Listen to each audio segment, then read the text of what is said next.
So, let's dive into Seoul. This is a city of the most incredible, thrilling contrasts you can imagine. We're talking about a place where a 600-year-old palace gate might be right next to a super futuristic pop-up store.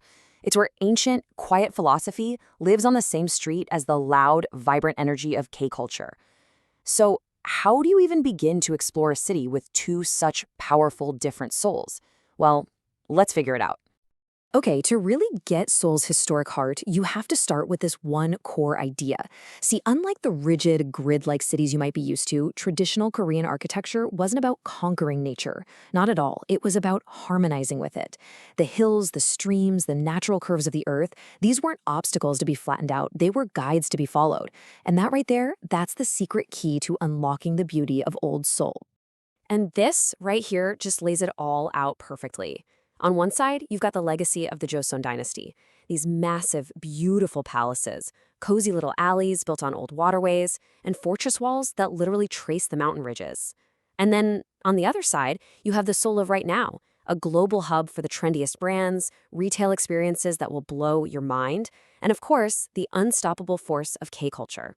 But here's the thing. These two souls aren't fighting each other. They're coexisting, creating this totally unique urban vibe you just won't find anywhere else. All right, so here's our game plan for exploring this amazing city. First up, we'll look at the masterpieces of the Joseon dynasty. Then, we're going to jump right into the modern playground of trend-setting Seoul. After that, we'll walk the paths where history is still a real part of daily life. And we'll wrap it all up by uncovering some fantastic hidden gems. Let's get into it. All right, first up, the Joseon masterpieces. This is where you can really see that philosophy in nature becoming architecture. Now, if you only have time to see one palace, a lot of experts will tell you to pick Changdeokgung. So why is that? Well, unlike the more famous Deoksugung Palace, which was built on this really rigid, kind of authoritarian axis, think something like China's Forbidden City, Changdeokgung just embraces the land. You don't walk in a straight line. You turn, you follow these gentle slopes. The buildings are placed to follow the land's natural flow, which makes for a much more intimate, human-scale experience. And then beyond the main halls, you find the incredible Secret Garden, which is a total masterpiece where nature is the real star of the show. Just a little walk from the palace is Jongmyo, the royal ancestral shrine. And wow, this place has a power you can actually feel. The world-famous architect Frank Gehry was so moved by it, he brought his entire family just to see it. And what's crazy is, it's not about being flashy or grand. It's the total opposite. You've got this long, low, minimalist building, a huge stone courtyard, and this feeling of deep, powerful tranquility. The architecture itself just commands reverence and quiet thought. It's an absolute must-see. Okay, let's do a complete 180 and leap forward into the modern playground. This is the soul of cutting-edge brands and trends, where shopping is so much more than just shopping.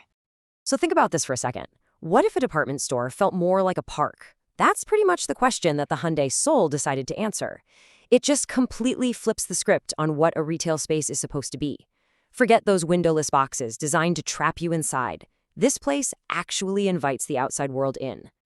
So here's the big idea. The Hyundai Seoul cares more about space and experience than just making sales. On the 5th floor, there's this giant indoor garden called Sounds Forest, where natural sunlight just pours in from a glass roof. It's become known as the holy site of pop-ups, constantly hosting the absolute trendiest brands. I mean, everything from K-pop supergroup New Jeans to big movie premieres. It's less of a store and more of a cultural hub, really. It's where you go to see what's new and exciting in Seoul right this minute. Now, if you want to see this trend take over an entire neighborhood, you have got to go to Seongsu-dong. I mean, picture this. A district that used to be all grease-stained auto repair shops and old factories has totally transformed into one of Seoul's hottest spots. It's where big brands create flagship stores that feel more like art galleries, like the absolutely stunning Dior Seongsu boutique. And a perfect example of this is House Dosan. It's this cultural complex from the creative minds behind the Gentle Monster eyewear brand. You walk into this single building and it's like, boom, you're in a wild art installation. Then you're experiencing the textures of their cosmetics brand, Tambourines. And then you're tasting these surreal, incredible desserts from their cafe, Nudike. It's not shopping, it's a whole sensory journey.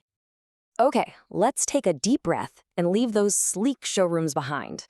It's time to discover the living history and paths where Seoul's real stories are tucked away in its alleys and up on its hillsides.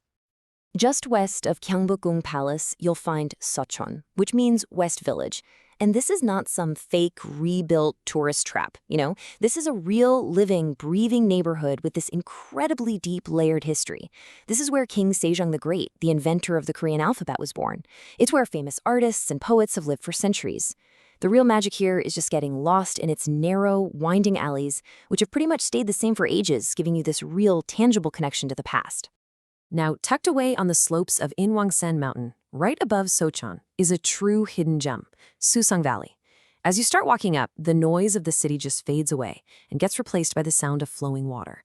And when you finally reach the valley and see this old stone bridge, it seriously feels like you've literally stepped inside one of the famous landscape paintings by the Joseon-era artist Jung Sun, who painted this exact same scene centuries ago. It's incredible. Okay, for maybe one of the coolest things you can do in Seoul, you have to walk the ancient fortress wall. This is not just some old ruin, it's a living trail. It's a 12-kilometer path that follows the ridges of the four mountains that circle the old capital. Hiking even just a section of this wall is like taking a journey through 600 years of history. And you also get these absolutely breathtaking views where the ancient stone path looks down on the modern skyline. It's the perfect blend of Seoul's two souls. All right, for our final section, we're going to share a few pro tips. These are places and perspectives that let you experience Seoul's culture and history in a fresh, totally unexpected way. Whoa, look at that number.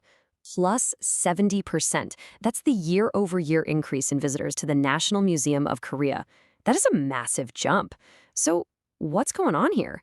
How did a national museum all of a sudden become one of the hottest places in the entire city? Well, the secret is that they completely reinvented themselves. The museum totally shed its old, kind of stuffy image by creating these incredibly engaging spaces. The perfect example is the Room of Contemplation. They took these two magnificent ancient statues, these pensive bodhisattvas, and put them in a dark, minimalist, almost meditative room.